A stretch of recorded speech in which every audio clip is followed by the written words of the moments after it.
Saudara, fakta bahwa kita bisa memulai hidup kekristenan kita dengan suatu yang demikian baik, pertobatan kita mungkin sangat-sangat indah sekali, tidak menjamin pada akhirnya kita akan setia di hadapan Tuhan. Mari kita menjadi orang Kristen yang ceria, mengetahui bukan kemuliaan dunia ini yang menyenangkan kita. Kita sudah didudukkan di surga bersama dengan Kristus, sudah already taste the beauty of heaven. Kalau kita mengalami penganiayaan dan penderitaan apapun, bahkan harkat diri kita pun diambil, kita mesti mengatakan, you are still my chosen portion. Engkaulah bagianku, engkaulah warisanku.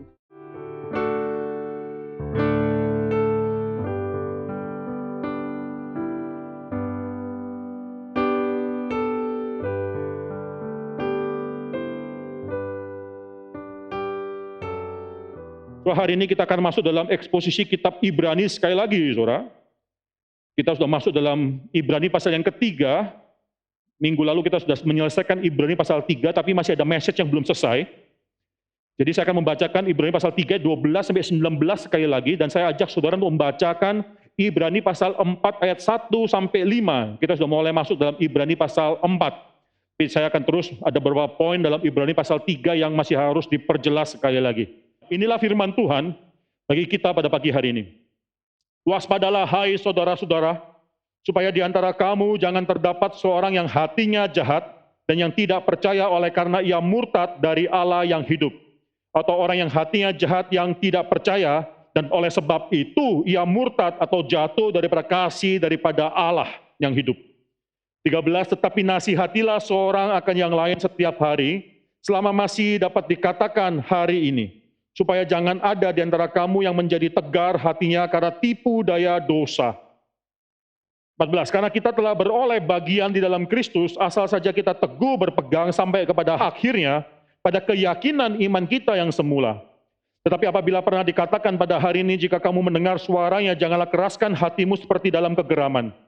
Siapakah mereka yang membangkitkan amarah Allah sekalipun mereka mendengar suaranya? Bukankah mereka semua yang keluar dari Mesir di bawah pimpinan Musa? Dan siapakah yang ia murkai 40 tahun lamanya?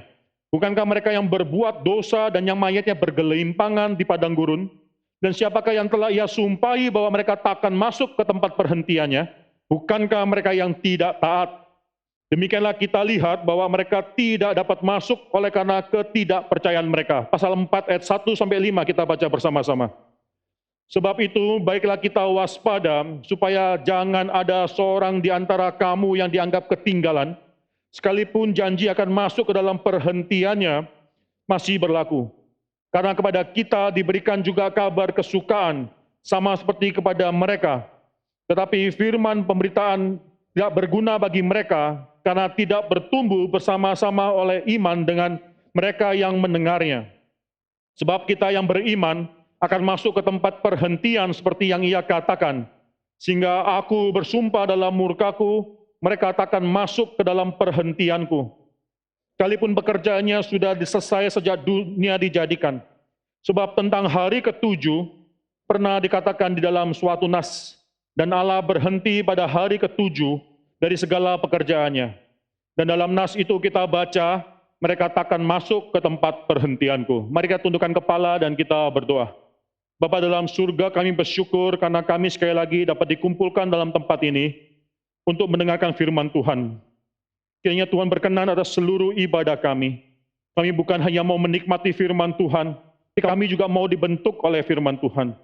Ketika kami menghargai firman Tuhan dan kesempatan mendengar firman Tuhan, hamba-Mu berdoa, kami semua berdoa, supaya firman Tuhan adalah firman Tuhan yang akhirnya bisa berbicara kepada kami. Cilakalah kami kalau kami mendengarkan Tuhan berbicara, tapi kami mengeraskan hati kami. Cilakalah kami kalau kami mendengarkan Tuhan berbicara, tapi kami tidak mendapatkan faedah apapun daripada ibadah kami. Maka ibadah kami adalah suatu ibadah yang lahiriah. Kami mungkin saja datang ke tempat ini, tapi hati kami tidak di ruangan ini. Kami mungkin saja hadir tempat ini, orang lain bisa melihat kami, tapi kami jauh di hadapan Tuhan. Ya Tuhan, biarlah rumah Tuhan menjadi tempat di mana domba-domba Tuhan mengharapkan Tuhan dan mendapatkan portion, bagian daripada Tuhan dalam hidupnya. Kami menyerahkan ibadah pada pagi hari ini ya Tuhan. Kata demi kata yang dikhotbahkan dalam mimbar ini, kayaknya bukan berdasarkan bijaksana manusia dan kepandaian manusia, semuanya sia-sia belaka. Pikirnya kata demi kata, jadikan kami memiliki kenikmatan dalam Tuhan. Tuhan bekerjalah dalam hidup kami. Dalam nama Tuhan Yesus Kristus kami berdoa dan mengucap syukur. Amin. Saudara perhatikan dalam Ibrani pasal 3 ayat 12, khususnya dalam ayat ke-7 sampai 19, ini adalah bagian yang kedua, khususnya ayat ke-12 ada suatu warning. Saudara, ini adalah warning yang kedua daripada 5 warning peringatan yang ada di dalam kitab Ibrani. Bagaimana anak-anak Tuhan, penulis Ibrani berbicara kepada audiensnya pada saat itu, sebagai seorang gembala, bukan cuma seorang teolog, sebagai orang gembala, dia berbicara kepada anak-anak Tuhan di tempat itu, dan sekarang ini kitab Ibrani berbicara pada kita semua. Memberikan suatu warning, berwaspadalah, jangan sampai engkau tertinggal, sehingga engkau memiliki hati yang jahat, yang tidak percaya, dan oleh karena itu engkau akan jatuh daripada belas kasihan, kasih daripada Tuhan yang hidup tersebut. Warning bagi kita semua, saudara. Ayat ke-12, sekali lagi saya tidak mengatakan bahwa keselamatan bisa hilang, tidak. Tapi pada faktanya kita harus memperhatikan kehidupan kita. Kita harus memperhatikan kemandirian atau kedewasaan iman kita. Kita harus memperhatikan bagaimana kita berjalan dalam dunia ini mengikuti Tuhan, saudara. Orang Israel, gambaran dalam Ibrani pasal 3 ini adalah orang Israel di dalam padang belantara. Orang Israel adalah orang Israel yang dipimpin oleh Tuhan keluar dari tanah Mesir. Bukan untuk sengsara dalam padang belantara, bukan. Mereka dipimpin oleh Tuhan dalam keluar daripada tanah Mesir untuk masuk dalam tanah perjanjian di mana mereka akan menikmati semua berkat daripada Tuhan. Tanah perjanjian tersebut adalah suatu tanah yang limpah dengan susu dan madu. Orang Israel dikeluarkan dari tempat perbudakan tersebut supaya masuk dalam tempat perjanjian tersebut, tanah perjanjian tersebut. Tapi yang ironis adalah pada saat mereka sudah sampai di pintu gerbang tanah perjanjian tersebut, ketika 12 pengintai dikirim untuk mengintai tanah perjanjian, mereka kembali, 10 memberikan suatu laporan yang jelek. Hanya 2 orang yang akhirnya memberikan suatu pengharapan bahwa kita pasti bisa. Kalau Tuhan berkenan, kita pasti bisa mendapatkan tanah perjanjian tersebut. Akhirnya orang Israel mendengarkan bukan yang 2, mendengarkan yang pesimis. Mendengarkan bukan yang optimis terhadap janji Tuhan, tapi yang meragukan janji Tuhan. Bahkan mereka akhirnya berkeluh kesah, menangis di hadapan Tuhan, meminta untuk mengambil atau mengangkat satu pemimpin yang baru supaya membawa mereka kembali kepada tanah perbudakan. Ini ironis sekali. Kalau saudara baca ayat demi ayat, pasal demi pasal mengenai pemberontakan mereka, itu sangat-sangat memilukan hati. Itu sudah persis di depan pintu gerbang tanah perjanjian. Kalau mereka percaya mereka akan masuk dan mereka mendapatkan seluruh berkat daripada Tuhan, tapi mereka lari. Saudara, mengapa? Karena mereka dipercaya 10 pengintai. Saudara, itu fakta. Kalau kita mau setia, fakta akhirnya mengatakan orang yang benar-benar setia, gereja yang benar-benar setia kepada janji Tuhan, kepada perintah Tuhan, kepada pimpinan Tuhan, itu sangat sedikit. Banyak daripada gereja Tuhan, kita jangan memegahkan Geri Karawaci, seakan ada gereja yang demikian diberkati Tuhan dengan banyak pengunjung setiap hari Minggu. Saudara, belum tentu di tengah-tengah kita akan banyak orang yang akan bertahan sampai akhir. Penulis Ibrani mengatakan, berwaspadalah. Berhati-hatilah, jangan seperti engkau seperti orang-orang dari Israel tersebut. Saudara perhatikan ayat 16, 17, 18, ini pertanyaan-pertanyaan yang sangat menarik bagi saya, saudara.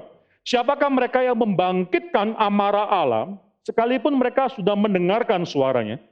Bukankah mereka semua yang keluar dari Mesir di bawah pimpinan Musa? Siapakah yang ia murkai 40 tahun lamanya?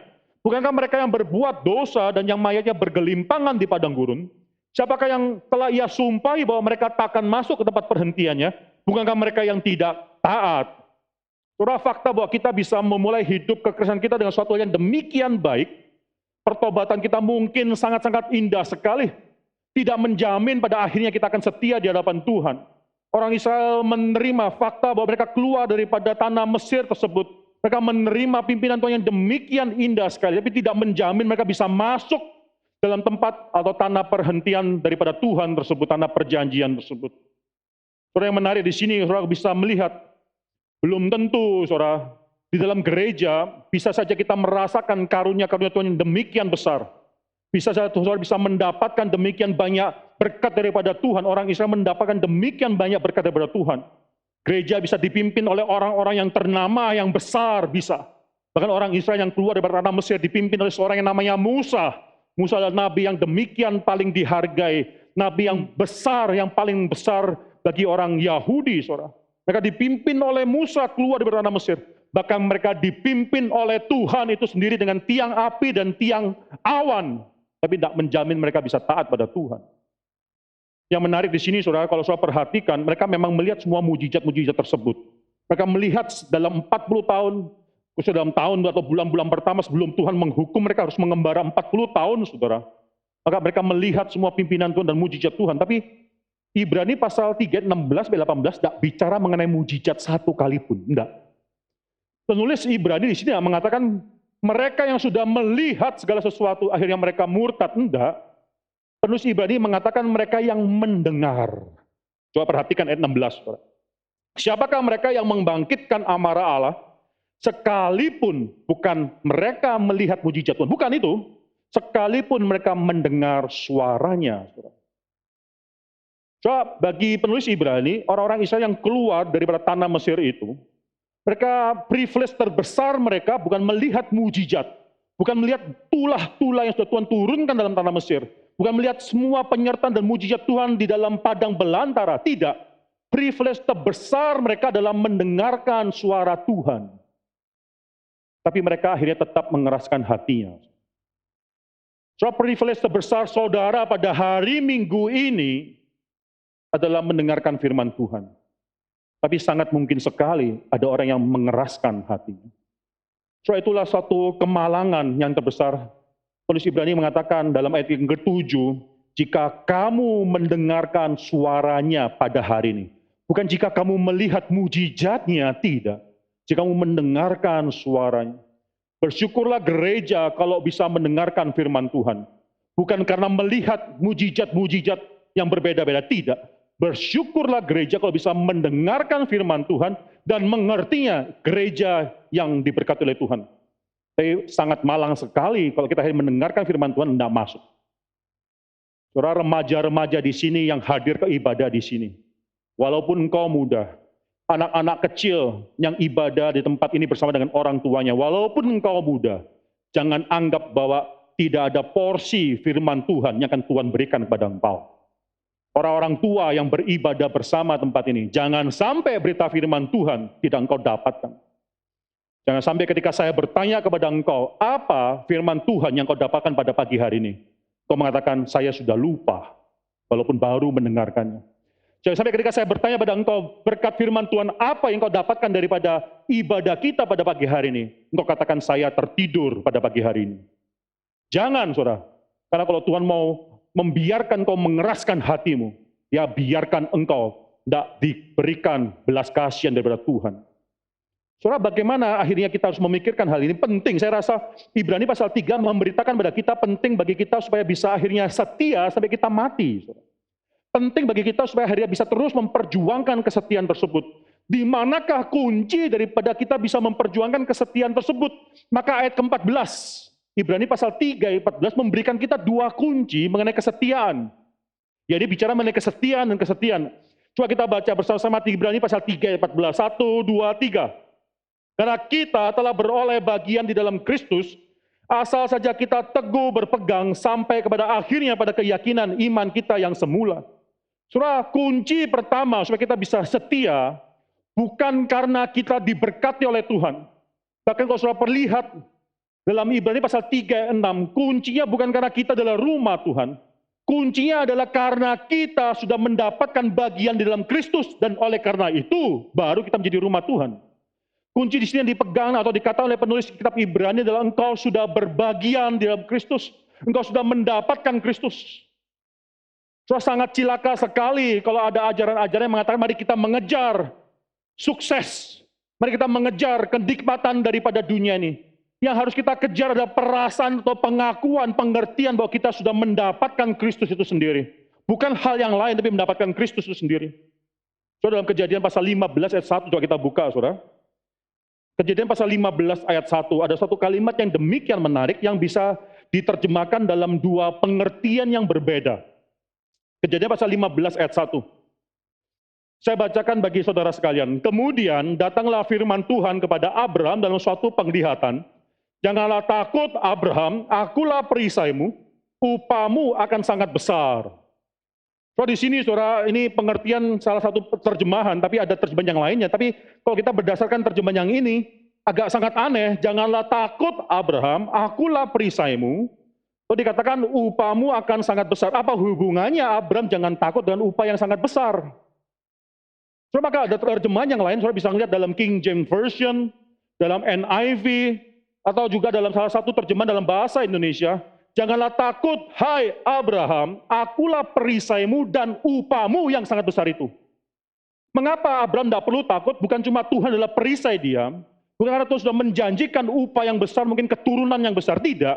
Karena Tuhan menjanjikan dirinya kepada Abraham, akulah upahmu yang besar tersebut. Terus sangat luar biasa sekali kalau dalam hidup kita, kita sudah mengetahui bahwa yang dijanjikan oleh Tuhan adalah Kristus itu sendiri kepada kita. Yang dijanjikan oleh Tuhan bukan cuma berkat-berkat di dalam Kristus, tapi Kristus diberikan kepada kita. Kristus disatukan kepada kita. Maka di sini sekali lagi kalau sudah perhatikan, dalam Ibrani pasal yang ketiga ayat ke-14, karena kita telah beroleh bagian di dalam Kristus. Itu kunci bagi kita bisa setia sampai akhir. Karena kita sudah mendapatkan bagian di dalam Kristus. Kita sudah disatukan dalam Kristus. So, salah satu yang dikatakan oleh pemazmur berkali-kali adalah mengatakan, you are my chosen portion. Engkaulah warisanku. Engkaulah bagianku. Engkaulah pialaku. Penulis Mazmur tidak mengatakan engkau memberikan aku berkat, tidak. Engkaulah berkatku itu sendiri. Kalau kita sudah bisa membicarakan kalimat ini, saya rasa tidak ada satu pun dalam hidup ini. Tidak ada satu pun ketika semua diambil dalam hidup ini. Ketika kita mengalami penganiayaan dan penderitaan apapun, ketika semua bahkan harkat diri kita pun diambil. Kita mesti mengatakan, you are still my chosen portion. Engkaulah bagianku, engkaulah warisanku. Setelah 2 minggu yang lalu kita merayakan bagaimana beribadah dengan orang-orang yang dianiaya. Mengapa mereka, bukan kita? Kita harus pikirkan mereka bisa bertahan. Fakta saya katakan, fakta bahwa gereja dianiaya adalah suatu hal yang sudah dijaminkan oleh Tuhan. Tidak harusnya membuat kita kaget. Yang membuat kita lebih kaget adalah bagaimana mereka bisa bertahan sampai akhir. Ketika mereka kehilangan segala sesuatu, bukan cuma properti saja, bahkan ketika mereka kehilangan orang yang paling mereka kasihi, mengapa mereka masih bisa mau bertahan sampai akhir? Walaupun hidup mereka diancam, mengapa mereka bisa bertahan sampai akhir? Karena mereka tahu mereka sudah mendapatkan Kristus. Tidak ada lagi dalam dunia ini yang bisa demikian lebih menarik hati mereka daripada mendapatkan Kristus tersebut. So, kalau kita sudah mendapatkan Kristus dan kita sudah mendapatkan Kristus, Kristus bukan cuma dijanjikan di dalam akhir hidup kita, Kristus sudah diberikan dalam hidup kita. Kita sudah dipersatukan oleh Kristus. Maka kalau kita sudah mendapatkan Kristus, kita mendapatkan semua faedah di dalam Kristus. Bahkan kita sudah mengalami kebangkitan. Kristus sudah dibangkitkan, kita juga sudah mengalami kebangkitan. Banyak orang yang tidak mengerti maksudnya apa kita sudah mengalami kebangkitan. Tapi fakta Alkitab mengatakan, ntar kita akan baca, kita sudah mengalami kebangkitan. Kalau Kristus sudah duduk di atas surga, dan kita sudah disatukan dengan Kristus, kita sudah didudukan di surga juga. Itu kata dari Alkitab. Tentu ada dimensi already at not yet yang harus kita pelajari di sini. Tapi coba kita baca Efesus, saudara. Ya, Efesus pasal yang kedua, ayat yang ke-6, saudara. 2 hal yang penting yang sudah kita dapatkan ketika kita sudah dipersatukan dengan Kristus. Dan di dalam Kristus Yesus, Ia telah membangkitkan kita dan memberikan tempat bersama-sama dengan Dia di surga. Atau dalam bahasa lainnya, dalam bahasa Alsia, di dalam Kristus Yesus Dia telah membangkitkan kita, past tense, Dia telah membangkitkan kita, dan telah mendudukkan kita di surga bersama-sama dengan Dia, itu maksudnya. Saudara, mari kita menjadi orang Kristen yang ceria, mengetahui bukan kemuliaan dunia ini yang menyenangkan kita. Kita sudah mendapatkan, sudah didudukan di surga bersama dengan Kristus. Sudah already taste the beauty of heaven. Kita bukanlah orang yang cuma mengharapkan sesuatu yang belum tentu terjadi. Yang akan terjadi kita tidak bisa menikmati sekarang. Tidak, kita mendapat keyakinan semacam demikian. Kita sudah dibangkitkan bersama dengan Kristus. Dan kita sudah didudukkan di surga bersama dengan Dia. Mengapa? Karena kita sudah disatukan. Kita sudah mendapatkan Kristus sebagai bagian kita. So, pada tahun 1555, sebagai bagian daripada usaha Ratu Mary, Queen Mary, untuk mengembalikan posisi dari gereja Roma Katolik, maka Queen Mary banyak melakukan begitu banyak penyiksaan kepada orang-orang Protestan di Inggris, saudara. Queen Mary maka itu dikenal sebagai the Bloody Mary, yaitu Mary yang berdarah-darah, karena dia banyak membuat orang Protestan harus mati, martir, saudara. Salah satu orang yang akhirnya dia harus bunuh bernama John Filford. John Philpott, saudara, adalah seorang tokoh leaders daripada Protestan pada saat itu. Soalnya ketika hukuman mati, pada satu hukuman mati itu bukan pancung cepat, enggak, hukuman bakar, saudara. Dibakar hidup mati. Ketika John Philpott sudah mendengarkan hukuman mati tersebut, dia mengatakan satu kalimat yang menggentarkan semua orang. Dia mengatakan, aku sudah siap. Aku sudah siap. Allah memberikan aku kekuatan dan suatu sukacita kebangkitan, joy of resurrection. Ya karena aku sudah siap, aku tidak akan lari. Pada hari akhirnya hukuman tersebut harus dijalankan, ketika dia harus dibawa dalam tempat pembakaran. Dia tidak mau dikawal. Dia katakan dia tidak lari, dia tidak akan dikawal. Dia tidak ditarik, dia berjalan sendirian ke tempat api pembakaran tersebut. Lalu di depan puing-puing atau tumpukan kayu-kayu tersebut, dia berlutut mencium kayu tersebut. Sebelum dia akhirnya naik ke atas dan membiarkan dirinya dibakar. Saudara, kekuatan macam apa seperti demikian? Kekuatan semacam apa akhirnya orang bisa mengatakan aku sudah siap mati bagi Kristus? Hanya satu hal, karena dia tahu dia sudah berbagian dalam Kristus. Bagaimana dengan kita semua, saudara? Kita bisa setia sampai akhir, dan tidak ada satupun yang bisa membuat kita akhirnya meninggalkan Kristus kalau kita sudah tahu kita berbagian, kita sudah mendapatkan bagian dalam Kristus. You are my chosen portion. Engkau adalah warisanku, engkau adalah the reward itself. Kepada Abraham, Allah bukan menjanjikan bahwa dia adalah perisai dan ada suatu hadiah besar bagi dia. Tidak. Allah menjanjikan dirikulah adalah hadiah besarmu tersebut. I am your exceedingly great reward tersebut. Yang kedua, saudara, coba kita buka lagi Ibrani pasal 3 ayat 14. Hal yang kedua bukan hanya perasaan bahwa kita sudah dipersatukan mendapat bagian daripada Kristus. Hal yang kedua dikatakan di sini, asal saja kita teguh berpegang sampai pada akhirnya pada keyakinan iman kita yang semula. Bagi saya itu sangat menarik sekali. Kita dituntut sebagai orang Kristus untuk selalu maju. Kita dituntut sebagai orang Kristus selalu akhirnya semakin lama semakin dewasa. Bukankah itu perkataan daripada penulis Ibrani? Coba kita buka Ibrani pasal yang kelima, saudara. Ibrani pasal yang kelima ayat yang ke-12. Ya, itu penulis Ibrani memang menegur orang-orang yang mendengarkan atau membaca surat ini. Sebab sekalipun kamu ditinjau dari sudut waktu sudah seharusnya menjadi pengajar, kamu masih perlu lagi diajarkan asas-asas atau basic principles mengenai pernyataan Allah, dan kamu masih memerlukan susu bukan makanan keras. Saudara, bagaimana dengan hidup kita? Berapa lama sih kita sudah menjadi orang Kristen? Tapi akhirnya seringkali kita bahkan harus diajarkan asas-asas yang paling sederhana. Banyak orang mengatakan bahwa khotbah Ibrani ini tidak gampang. Memang tidak gampang, saudara. Walaupun memang semakin lama semakin lebih mudah. Ini banyak practical implication-nya pada saat ini, saudara. Tapi memang kita seringkali memang belum ready untuk makanan keras. Kalau kita hamba Tuhan sudah bersepakat, kalian yang ikut adult Sunday School, nanti pada minggu ke-10 ada ujian singkat, saudara. Ujian singkat saja, bukan ujian yang panjang, saudara. Ujian singkat. Ujian singkat mengenai apa? Karena pada Adult Sunday School pada minggu itu akan ada ujian, ini bocor soal ujian, saudara ya. Kalau di kelas kita nggak bocorkan soal ujian, tapi di gereja ya membantulah. Kita perlu belajar mengenai basic doctrine, khususnya pada minggu tersebut kita akan belajar mengenai Allah Tritunggal. Siap-siap saudara diuji mengenai Allah Tritunggal. Mengapa? Karena banyak sekali orang Kristen yang karena tidak mau mempelajari sejarah gereja, mengulangi kesalahan-kesalahan daripada sejarah gereja. Doktrin Allah Tritunggal salah terus diulang-ulang.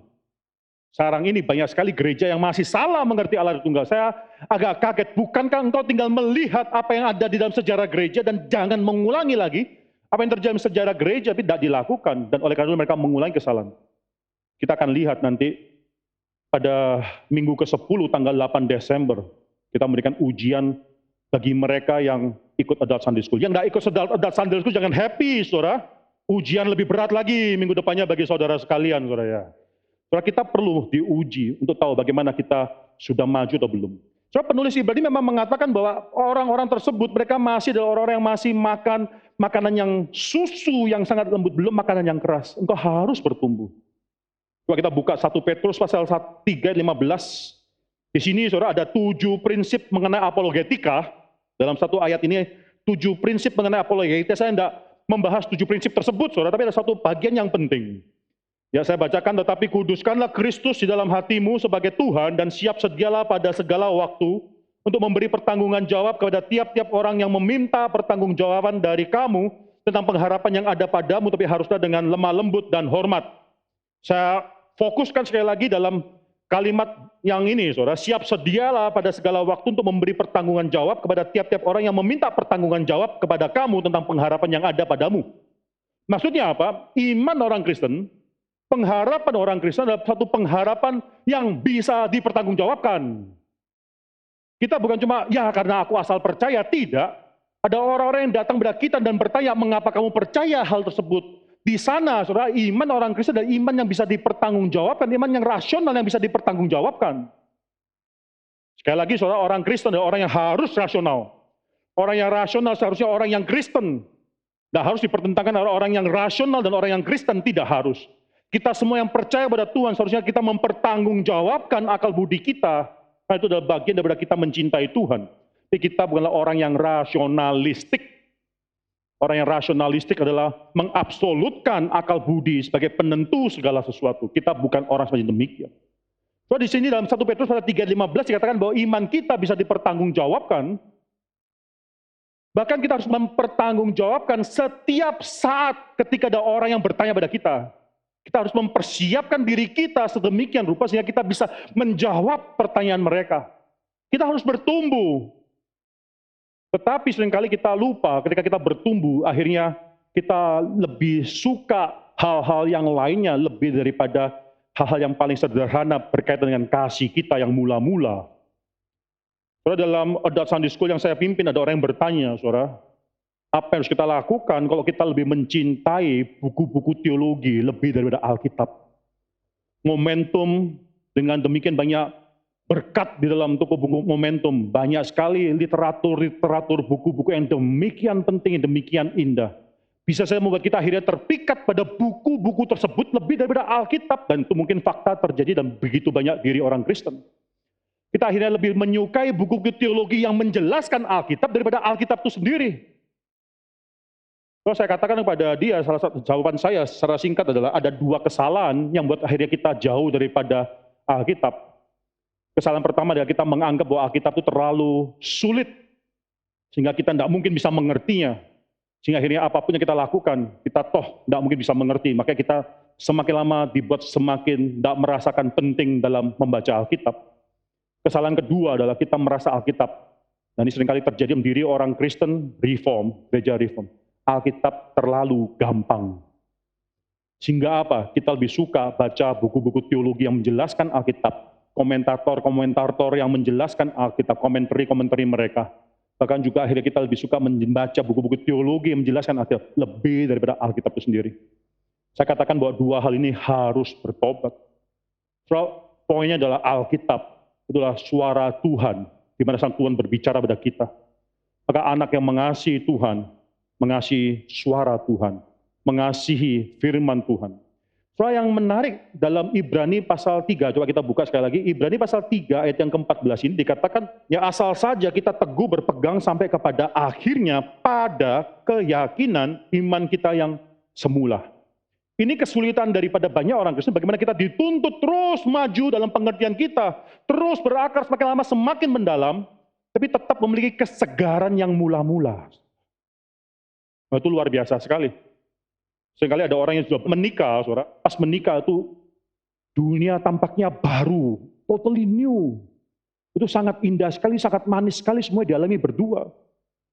Setelah 1 bulan, 1 tahun, 5 tahun, 10 tahun, 20 tahun menikah, senyum pun menyebalkan, saudara. Ngapain lu senyum-senyum lagi gitu ya? Ada orang yang mengatakan, saya udah nggak bisa lagi menghadapi pasanganku. Segala yang dia lakukan seakan menyebalkan, hambar. So ini seringkali terjadi, bukankah kita juga menikah kepada Kristus? Saya mau tanya, ketika kita pertama kali bertobat, ketika kita melihat pertama kali kita bertobat, cinta kita demikian berkobar-kobar untuk jiwa-jiwa orang yang ada sekitar kita yang belum mengenal Tuhan. Kita sangat menginginkan untuk bisa mengabarkan Injil pada mereka, untuk berbicara, mengajak mereka, dan seterusnya. Tapi setelah lama kita bertobat, saudara, sudah tidak ada lagi cinta yang mula-mula tersebut. Pertama kali kita bertobat sangat suka mengejar sekali persetujuan doa, mengejar sekali akhirnya persetujuan daripada pendalaman Alkitab dan persetujuan dengan orang percaya lainnya, kita ikuti semuanya. Tapi setelah demikian lama kita bertobat, mengapa akhirnya kita merasa terlalu sibuk untuk mengikuti semua persetujuan-persetujuan tersebut? Bahkan pagi berdoa pun banyak di antara kita, rumah dekat gereja, pagi berdoa tidak datang. Mengapa? Terlalu pagi. Kita seringkali sudah kehilangan cinta yang semula-mula tersebut. Maka di sini saudara, Alkitab mengatakan pada hari ini, engkau dituntut untuk dewasa.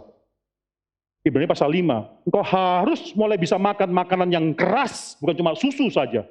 Engkau bukan terus-menerus diajarkan cuma basic principles, pokok-pokok yang dasar, tidak. Engkau harus bisa makan makanan yang keras tersebut. Tapi Ibrani pasal 3 ayat 14 luar biasa mengatakan, engkau harus juga memiliki keyakinan imanmu yang semula. Saya artikan sebagai suatu kesegaran dalam kita mengerti hubungan kita di hadapan Tuhan yang mula-mula tersebut. Gereja GRI Karawaci akan sangat diberkati oleh Tuhan. Kalau di sini banyak orang yang mau menuntut, semakin lama semakin menuntut untuk bisa terus berakar. Tapi terus memiliki kesegaran untuk bisa mendapatkan iman atau kesegaran iman yang mula-mula. Kalau kita gampang bosen, kita gampang akhirnya merasakan kita mau something new. Kalau bisa ibadah pun ada new style, musik yang baru dan sebagainya. Waktu anak kami yang pertama, Daniel berumur 3 tahun, saudara. Saya kagum, saya lihatin dia terus. Saya ada beli satu video anak-anak, yaitu The Incredibles. Mungkin saudara pernah nonton ya. The Incredibles saya belikan untuk dia, lalu saya lihat 1 kali udah bosen, lihat 2 kali nggak mau, saudara. Orang dewasa begitu, lihat 1 kali, lihat 2 kali, mungkin masih bisa 3 kali. Enggak lah. Tapi saya ngeliat Daniel waktu umur 3, umur 4 tersebut, dia terus nonton, terus udah 20 kali nonton masih ngotot, lihatnya sangat seksama sekali. Saudara. Saya bingung nih orang kok bosan-bosan, terus nonton hal yang sama. Dia terus merasa ada something new. Soal itu yang mau diminta oleh Tuhan dalam hidup kita pada saat ini, bahwa engkau harus masih memiliki, walaupun engkau sudah dewasa, engkau memiliki suatu keyakinan iman yang semula tersebut. Kesukaan pada hal yang semula tersebut. Bahkan saudara, saya katakan, saudara, teologi banyak yang bisa kita pelajari. Tapi hal-hal yang paling sederhana, yang akhirnya membuat kita disatukan pada Kristus, sangat-sangat sederhana. Jangan sampai kita semakin membuat kita belajar. Kayak kita kehilangan rasa cinta kita pada Tuhan yang semula-mula. Saya berdoa untuk adult Sunday School dan youth Sunday School. Perjuangan kita tuh bertahun-tahun, kita mau menyelesaikan suatu buku, Westminster Confession of Faith, atau buku daripada R.C. Sproul untuk yang youth, saudara, yaitu kebenaran-kebenaran dasar pada iman Kristen. Itu perlu waktu maraton. Saya terus bergumul sama Tuhan, apa jadinya? Kok mereka semakin mengerti, tapi semakin tidak suka baca Alkitab. Saudara jangan sampai, khususnya di kelas saya, di kelas adult Sunday School, atau di kelas dari hamba Tuhan yang lain, saudara lebih suka prepare adult Sunday School, baca buku tersebut, tapi saudara tidak baca Alkitab. Kenapa? Tidak ada waktu baca Alkitab, saudara harus prepare buku tersebut. Mari kita memiliki suatu kesukacita dalam keyakinan iman kita yang semula. Iman semula itu mengingatkan kita betapa manisnya kasih Tuhan. Betapa simpelnya pernyataan Tuhan bahwa dia mengasihi kita. Karena kita terus diyakinkan untuk hal tersebut. So, oleh karena itu, saudara, warning tersebut ayat 12, waspadalah, hai saudara-saudara, supaya di antara kamu jangan terdapat seorang yang hatinya jahat. Apa maksudnya hati yang jahat? Hati dia dijabarkan dengan yang tidak percaya, apistia dalam bahasa Yunania. Saudara, konsep tidak percaya, apistia tersebut jadi satu konsep yang sangat penting dalam Ibrani pasal ketiga, sehingga diulang 2 kali, saudara. Itu dalam ayat yang ke-12, Ibrani pasal 3 ayat ke-12, dan Ibrani pasal ketiga ayat yang ke-19. Ya, sekali lagi saya baca ayat 12, waspadalah hai saudara-saudara, supaya di antara kamu jangan terdapat seorang yang hatinya jahat. Apa itu hatinya jahat? Adalah hati yang tidak percaya. Oleh karena itu ia murtad atau jatuh dari Allah yang hidup. Ia tidak percaya, itu jahat. Ayat ke-19, demikianlah kita lihat bahwa mereka tidak dapat masuk oleh karena ketidakpercayaan mereka. Itu juga kata dasarnya adalah apistia. Yang menarik adalah di dalam seluruh kitab Ibrani, kata apistia itu hanya muncul 2 kali dan dua-duanya dalam Ibrani pasal 3. Sedemikian pentingnya konsep daripada apistia, ya kita tidak percaya tersebut, sehingga Ibrani menuliskan 2 kali tersebut dalam Ibrani pasal 3 ini. Saudara, apa maksudnya unbelief? Apa maksudnya tidak percaya? Kita bukannya tidak percaya karena masalah-masalah filosofikal, karena masalah-masalah teologi, karena masalah-masalah yang abstrak, tidak. Unbelief yang dimaksudkan oleh penulis Ibrani di sini adalah suatu unbelief bukan karena mereka tidak percaya Tuhan ada. Bukan. Justru mereka sudah melihat Tuhan. Justru mereka sudah melihat semua pekerjaan tangan Tuhan yang demikian dahsyat. Mereka sudah lihat semua tersebut. Mereka sudah mendengarkan suaranya, Ibrani pasal 3 ayat 16. Tapi mereka tidak percaya kepada Tuhan. Bagaimana dengan hidup kita, saudara? Kalau kita boleh introspeksi diri kita, saudara, kita tahu Tuhan ada. Tapi seringkali dalam hidup kita tidak percaya kepada pimpinan Tuhan. Kita tahu Tuhan ada. Tapi ketika kita menghadapi kesulitan hidup, kita lebih percaya uang di bank kita. Kita lebih percaya perkataan-perkataan dari orang lain, nasihat-nasihat lain, daripada pimpinan Tuhan dalam hidup kita. Itu yang terjadi dalam hidup orang-orang Israel. Sudah sampai dalam pintu gerbang mau masuk, tinggal berapa langkah lagi masuk dalam tanah perjanjian tersebut. Mereka sudah melihat segala perbuatan Tuhan yang besar. Mereka sudah mendengarkan perkataan dari Tuhan sendiri yang berbicara kepada mereka. Mereka bukan cuma tahu Tuhan itu ada, bahkan mereka sudah melihat pekerjaan Tuhan. Mereka sudah mendengarkan suaranya. Mereka mengeraskan hatinya, tidak mau percaya pada pimpinan Tuhan. Itu maksudnya unbelief. Oleh karena itu Tuhan katakan itulah hati yang jahat. Evil heart, karena tidak percaya, mengeraskan hatinya, mengeraskan hatinya khususnya terhadap pimpinan Tuhan dan belas kasihan Tuhan, penyertaan Tuhan, walaupun mereka tahu Tuhan ada, walaupun mereka mendengarkan Tuhan berbicara. Yang kedua, saudara, unbelief di sini dikaitkan dengan ayat yang ke-18. Bukan cuma tidak percaya pada pimpinan Tuhan, tapi akhirnya ayat ke-18 bicara mengenai suatu ketidaktaatan. Ya, sekali lagi di sini ayat 18 bicara, dan siapakah yang telah ia sumpahi bahwa mereka tak akan masuk ke dalam tempat perhentiannya, bukankah mereka yang tidak taat? Tuhan sudah memimpin mereka dan akan memimpin mereka masuk dalam tanah perjanjian, tapi mereka tidak taat.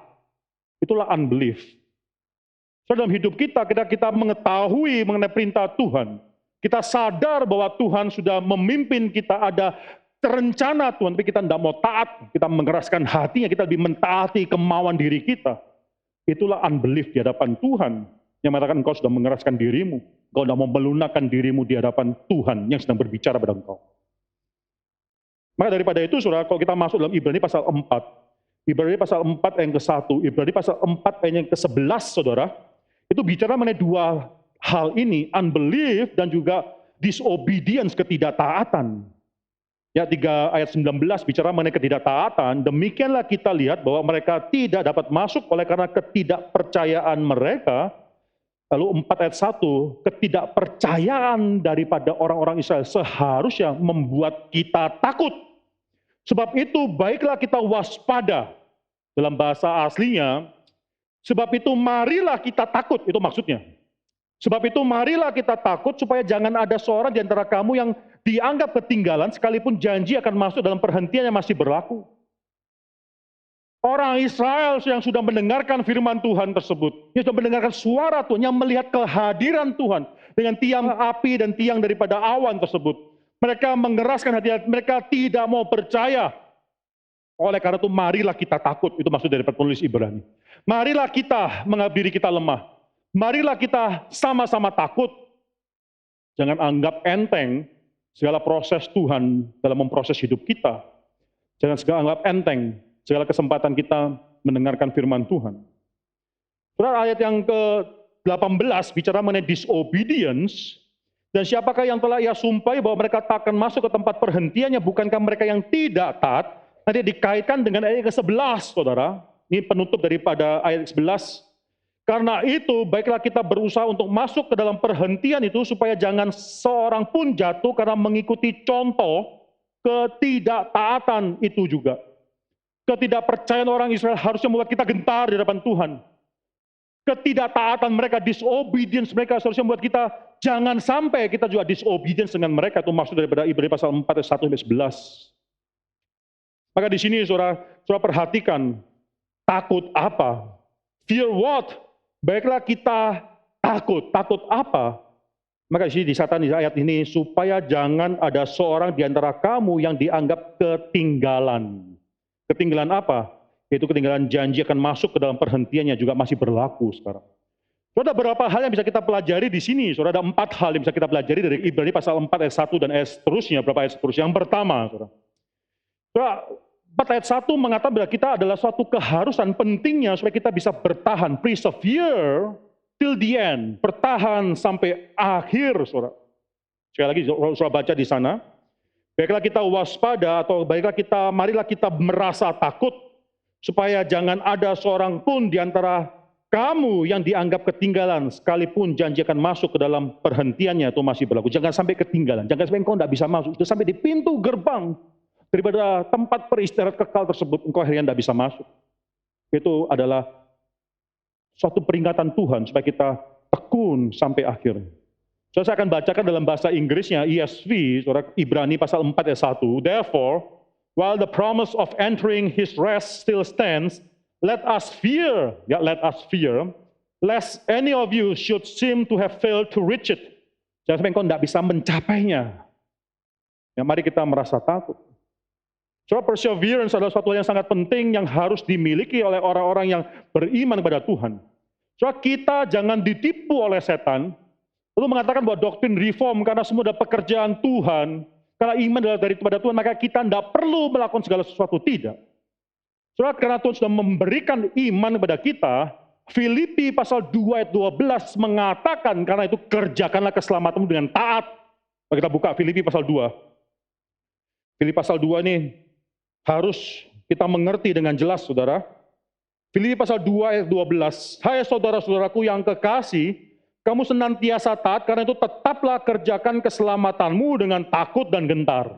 Ini bukan mengatakan bahwa kita mengerjakan keselamatan kita, tapi engkau yang sudah mendapatkan keselamatanmu tersebut, sekarang engkau harus membuktikan keselamatan tersebut dengan mengerjakannya. Ini bukan mengatakan bahwa, sekali lagi, bukan mengatakan bahwa kita mengerjakan untuk mendapatkan keselamatan kita, dan kita harus takut dengan gentar dengan arti bahwa keselamatan kita bisa hilang, maka kita harus terus mengerjakannya. Bukan. Perhatikan ayat ke-13, karena Allah lah, bukan kita. Allah yang terlebih dahulu telah mengerjakan di dalam kamu, baik kemauan untuk mau mengerjakan keselamatan tersebut, maupun juga pekerjaan untuk menginginkan pekerjaan-pekerjaan tersebut menurut kerelaannya. Ini satu hal yang harus kita perhatikan baik-baik.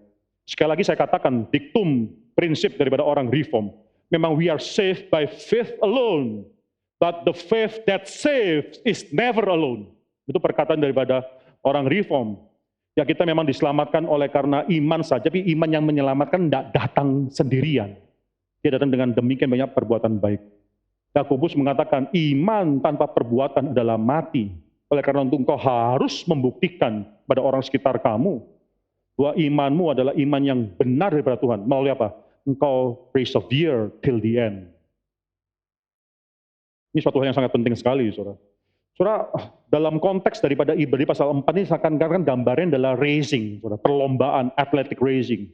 We have to finish the race till the end, itu maksudnya. Saudara, orang Kristen adalah orang yang terus harus bergerak. Kalau kita, dalam hidup kita sudah merasakan kenikmatan hidup, bisa duduk, kita sudah mulai luntur, longgar dalam kita mengejar dan mengusahakan keselamatan tersebut.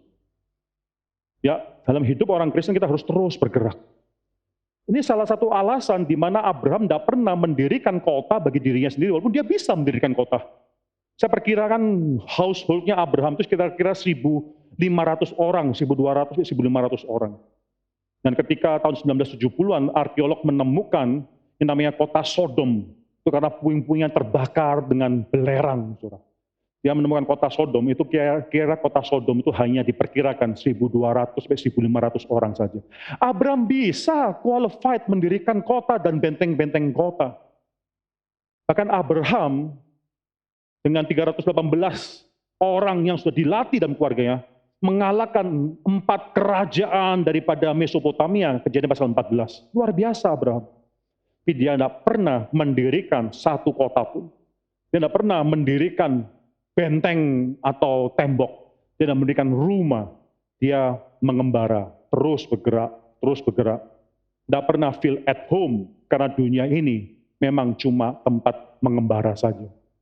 Jangan, sekali lagi, Ibrani berkata kepada kita, jangan feel at home dalam dunia ini. Do not feel at home in this world. Karena this world is passing away, Ada suatu dunia akan datang, the coming world yang dijanjikan pada kita. We are just passing away.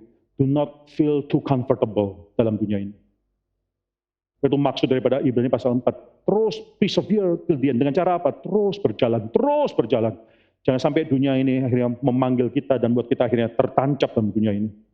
Yang kedua, saudara, yang penting di sini juga bukan cuma kita memperjuangkan sendiri bagaimana kita harus persevere, tapi yang kedua di sini bicara mengenai corporate responsibility dalam satu gereja. Sekali lagi ini bicara mengenai usaha bersama-sama. Perhatikan sekali lagi Ibrani pasal 3 ayat 13. Ibrani pasal 3 ayat 13, saudara baca di sana, saudara. Tetapi nasihatilah seorang akan yang lain. Itu usaha bersama, saling menasihati seorang yang lain. Bersyukurlah Geri Karawaci kalau kita memiliki keterbukaan sehingga kita bisa berbicara satu dengan yang lainnya. Kita bisa menasihati satu dengan yang lainnya. Supaya jangan ada di antara kamu yang menjadi tegar hati karena tipu daya dosa. Itu daripada corporate responsibility untuk menasihati satu yang lainnya. Tiba-tiba warningnya mengatakan pribadi lepas pribadi. Jangan sampai ada di antara kamu yang hanya tertipu oleh tipu daya dosa. Saudara perhatikan, ini sama. Saudara minggu lalu saya sudah katakan, saudara itu ada kaitannya antara pribadi dan community. Orang Kristen tidak pernah menjadi orang Kristen hanya karena Tuhan mau menyelamatkan pribadi saja. Tidak. Ketika Tuhan menyelamatkan seorang pribadi, orang Kristen, dia akan menaruh dia ke dalam suatu komunitas. Tuhan akan mengerjakan keselamatan diri orang tersebut dalam lingkup komunitas. Coba perhatikan ayat pasal yang keempat yang pertama, mirip, sama juga. Let us fear, marilah kita takut. Itu adalah suatu peringatan kepada seluruh komunitas. Marilah kita takut supaya jangan ada seorang pun di antara kamu yang dianggap ketinggalan. Itu warning personal. Marilah takut bersama, tapi jangan sampai ada seorang pun di antara kamu yang akhirnya ketinggalan. Personal responsibility. Soalnya kemarin saya, walaupun ada acara dengan Experience Calvin, ada sekitar 40 orang yang datang untuk menikmati Calvin dan belajar bersama, hidup bersama selama satu weekend.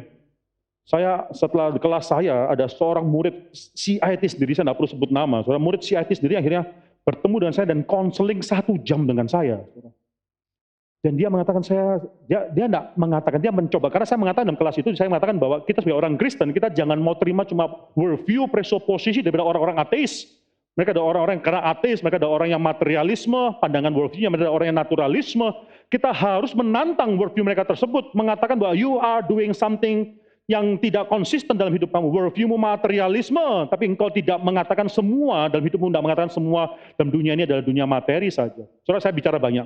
Tapi ternyata kalimat saya, Tuhan pakai kalimat saya tersebut dalam ruang kelas untuk menggugah hati anak Tuhan ini. Ternyata dia dari suatu tempat yang jauh, saudara, di Indonesia juga. Dia sudah lama sebenarnya menggumulkan masalah iman. Waktu dia katakan dia di SMP, SMA itu sangat-sangat menjadi orang Kristen yang baik. Tapi ketika dia sudah masuk universitas, dia akhirnya masuk universitas dan akhirnya memutuskan untuk masuk ke CIT. Sudah masuk 2 tahun, dia mengulang lagi di CIT 1 tahun pertama. Ya, dia mengatakan, dia masuk ke universitas lalu berbicara dengan banyak orang yang berbeda-beda agama dan dia mulai luntur. Dia mulai memikirkan mengenai reinkarnasi, dia memikirkan mengenai kebenaran mungkin ada dalam agama-agama yang lain dan seterusnya. Saya terus berbicara sama dia, pada akhirnya konklusinya setelah saya berbicara mukanya mulai tersenyum, ada air mata yang keluar ketika saya doakan dia. Lalu saya tanya sama dia, kamu ibadah enggak? Ibadah di mana?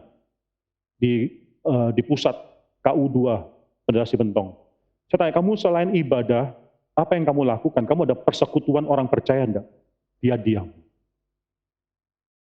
Saya katakan kamu harus memiliki persekutuan di antara orang percaya. Bukan cuma ibadah saja, ibadah itu bukan cuma lapor muka kepada Tuhan, saya sudah datang hari ini. Engkau harus mencari suatu persekutuan, mungkin di gereja atau mungkin di dom kamu harus mencari persekutuan tersebut. Dia terdiam. Saya minta kamu sekarang mulai cari tempat komunitas untuk bisa hidup bersama. Mengapa? Simply because, saya katakan pada dia, we are weak. Karena kita lemah. Kita terlalu lemah. Saudara, saya tidak bisa pikirkan dalam pergumulan kita dengan iman kita, lalu kita dibiarkan sendirian, kita membiarkan diri sendirian. Betapa gampangnya kita jatuh. Saya katakan kamu sudah bergumul dengan iman kamu, tapi kamu masih mau sendirian, kamu pasti dengan gampang akan jatuh. Saya minta kamu cari kumpulan orang-orang yang percaya, kamu sharingkan, kamu minta doakan, kamu berdoa bersama, kamu beribadah bersama. Ibadah bukan masalah kamu datang mendengar firman Tuhan. Sama dengan kalian tempat ini, saudara. Kalau kalian merasakan GRI Karawaci tempat cuma mendengar firman Tuhan, kalian belum bertumbuh. Kalau kalian merasa GRI demikian baik karena firman Tuhan, dan karena itu kalian cuma datang untuk mendengar firman Tuhan, kalian tidak perlu jadi anggota GRI. Saya bertanya pada semua orang yang jadi anggota ketika konseling. Saya tanya, mengapa harus jadi anggota? Karena firman Tuhannya baik. Ya sudah, jadi simpatisan aja. Saudara, ini adalah tempat satu komunitas di mana kita harus merasakan kita takut bersama. Kita harus saling menguatkan satu dengan yang lainnya bersama. Perwil nggak cukup 3 bulan sekali. Kalau mungkin setiap bulan. Kalau mungkin saudara terus beribadah bersama di persekutuan setiap hari Minggu, setiap minggu minimal 1 kali. Konsep dari Alkitab, saling menasihati satu dengan yang lain itu adalah berjalan barengan, lalu berteriak satu dengan yang lainnya, itu bahasa aslinya. To call out alongside together, itu maksudnya. Itu berjalan bersama, hidup bersama. Tapi kita hidup di satu dunia individualisme. Keluargaku ya keluargaku, enggak. Kita terlalu lemah. Silakan masuk dalam keluargaku. Saya juga satu hari ingin masuk dalam keluargamu, supaya saya bisa saling menasihati satu dengan yang lainnya. Saudara, Simon Kistemaker pernah mengatakan, kita harus benar-benar careful, karena kita adalah orang-orang yang lemah, saudara, bahwa kita harus akhirnya menghidupi dunia ini dengan hidup yang bersama-sama, bahkan kalau perlu, pray every day together, bersama-sama satu dengan yang lain. Itulah gereja. Yang ketiga, saudara, Ibrani pasal 4 di sini bicara mengenai solidaritas umat Tuhan. Ya, solidaritas umat Tuhan maksudnya apa? Yaitu antara orang Old Covenant people, orang perjanjian lama dengan the New Covenant people. Ya, khususnya juga tentunya antara audiens daripada penulis kitab Ibrani ini. 4 ayat 1, saudara. Baiklah kita waspada apa yang terjadi pada hidup mereka, jangan sampai terjadi dalam hidup kita, ada keterkaitan, saudara. Ya, kita dikaitkan dengan mereka. Juga kita sekarang membaca firman Tuhan ini. Bela kita waspada supaya jangan ada seorang di antara kamu yang dianggap ketinggalan. Mereka tidak masuk ke dalam tanah perjanjian. Demikian juga kita bisa juga tidak masuk dalam tanah perjanjian tersebut. Ada saling keterkaitan. Tapi yang menarik bukan cuma kita saling berkait dengan orang-orang dalam perjanjian lama tersebut, Old Covenant people, mereka bersolidaritas dengan kita, saudara. Apa maksudnya di sini? Sebab ketika penulis Ibrani menuliskan kitab Ibrani ini, audiensnya belum tentu cuma orang-orang Kristen di diaspora. Kalau saudara baca daripada kitab Ibrani pasal yang ke-13, memang penulis Ibrani mengatakan ada salam dari Itali. Dia menuliskan dari Itali, saudara. Dia adalah mungkin diaspora daripada Jews di tempat yang lainnya. Tapi bukan hanya kepada orang-orang di luar daripada Palestina. Saya percaya penulis kitab Ibrani juga menuliskan kepada orang Yahudi di Palestina. Mengapa? Karena dengan cermat sekali dia mengatakan, membedakan, menganalisa mengenai priesthood system daripada Judaism, mengenai Musa, mengenai hukum Taurat dan sebagainya. Dia menganalisa segala sesuatu. Jadi mungkin konteksnya adalah orang-orang Palestina Judaisme yang sangat mengerti. Mengapa ini menarik, saudara? Karena satu hal, walaupun mereka adalah keturunan yang sudah masuk dalam tanah perjanjian, walaupun mereka ada dalam tanah perjanjian, mungkin juga orang-orang daripada Judaisme yang sudah di dalam diaspora pernah masuk dalam tanah perjanjian juga. Tapi penulis Ibrani katakan apa dalam Ibrani pasal 4 ayat 1? Jangan ada seorang pun di antara kamu yang dianggap ketinggalan sekalipun janji akan masuk ke dalam perhentiannya masih berlaku. Jadi belum selesai. Mereka yang bahkan dalam tanah perjanjian dikatakan masih belum, janji masuk tersebut, janji masuk dalam tanah perjanjian tersebut masih berlaku sampai sekarang. Saudara, itu luar biasa sekali. Itu menggabungkan. Kita memang belum masuk dalam tanah perjanjian. Bahkan tanah perjanjian, jangan sampai kita berharap suatu hari berziarah ke sana, supaya biar lebih lengkap kehidupan Kristenan kita. Tidak. Tanah perjanjian di sini bukan maksudnya suatu tempat lokasi. Bahkan orang-orang yang sudah pernah masuk tanah perjanjian, tersebut, yaitu generasi kedua daripada orang Israel yang memberontak. Mereka sudah masuk dalam tanah perjanjian, bahkan lahir di sana, keturunan di sana, bahkan sampai zamannya Tuhan Yesus, zamannya penulis Ibrani, ada orang-orang yang masih ada di sana, saudara. Penulis Ibrani mengatakan janji untuk masuk dalam tanah perjanjian masih berlaku sampai sekarang. Kalau saya perhatikan ayat yang ke-8, suatu hari kita akan bahas, mungkin minggu depan kita masuk dalam Ibrani pasal 4 ayat ke-8. Sebab, andai kata Yosua telah membawa mereka masuk ke tempat perhentian, pasti Allah tidak akan berkata-kata kemudian tentang suatu hari yang lain. Mereka belum masuk, saudara. Di sini membuat kita satu hal, terus mencelikkan mata kita. Kita dijanjikan suatu hal yang bahkan lebih lagi daripada tanah perjanjian yang sudah diterima secara fisik oleh mereka. Mereka sudah masuk ke tanah perjanjian, menikmati kelimpahan susu dan madu, tapi masih belum. Yosua menjanjikan mereka masuk tanah perjanjian ini bukan maksud Tuhan itu adalah final, bukan. Tuhan menjanjikan hari yang lain, di mana mereka sama seperti kita akan masuk ke tanah perjanjian yang mulia tersebut. Saudara, Sabat rest, istirahat tersebut itu semacam apa? Ini poin yang keempat. Menarik sekali penulis Ibrani membandingkan restnya kita tersebut dengan restnya Tuhan. Coba perhatikan ayat yang ketiga. Ya, saya akan baca dari 3 dan seterusnya, saudara. Sebab kita yang beriman akan masuk ke tempat perhentian seperti yang ia katakan, sehingga aku bersumpah dalam murkaku, mereka tak akan masuk ke tempat perhentianku. Sekalipun pekerjaannya, seorang sudah mulai bicara mengenai pekerjaan penciptaan, saudara. Sekalipun pekerjaannya sudah selesai sejak dunia dijadikan. Sebab tentang hari ke-7, hari Sabat daripada Tuhan itu sendiri, pernah dikatakan dalam suatu nas, dan Allah berhenti dari hari ke-7 dari segala pekerjaannya. Pada minggu-minggu depan saya akan membandingkan mengenai rest, istirahat yang akan diberikan oleh Tuhan kepada kita semua. Kita masih belum beristirahat sekarang. Sampai kita masuk dalam tempat beristirahat tersebut. Itu melebihi daripada semua yang sudah pernah dialami oleh bahkan orang-orang Israel yang masuk ke dalam tanah perjanjian. Mereka pun masih menantikan tempat beristirahat tersebut. Itu adalah satu tempat peristirahatan yang demikian indah. Sampai restnya kita nanti dibandingkan dengan restnya Tuhan itu sendiri, Sabatnya Tuhan. Itu menjadi kekuatan kita dalam kita menghadapi semua tantangan hidup. Mari kita tundukkan kepala dan kita berdoa. Bapa dalam surga, kami bersyukur untuk firman Tuhan yang sudah kami dengarkan. Pasal demi pasal, ayat demi ayat, kami berdoa supaya Tuhan terus menguatkan anak-anak Tuhan, menikmati firman Tuhan sedemikian rupa, sehingga kami dibentuk oleh firman Tuhan. Kami akhirnya diarahkan hidup kami oleh firman Tuhan. Ya Tuhan, firman-Mu adalah pelita bagi hidup kami. Firman-Mu adalah pelita bagi kaki kami. Oleh karena itu terangilah hati kami. Kalau memang kami adalah anak-anak Tuhan, jangan biarkan kami mengeraskan hati kami di hadapan Tuhan. Di sini banyak orang-orang yang sudah hadir dengan firman Tuhan. Jangan biarkan satu orang pun pada pagi hari ini dikeraskan hatinya, mengeraskan hatinya dengan melewatkan semua kebaikan Tuhan yang berbicara kepada kami. Ya Tuhan, kami menantikan suatu tempat peristirahatan. Kami menantikan suatu Sabat rest dalam hidup kami. Bukan dunia ini yang menawarkan apapun, bukan dunia ini yang menawarkan tempat peristirahatan. Kami tidak puas dengan apa yang kami miliki dalam dunia ini. Kami merasa puas hanya karena kami sudah dipersatukan mendapatkan bagian dalam Kristus Yesus.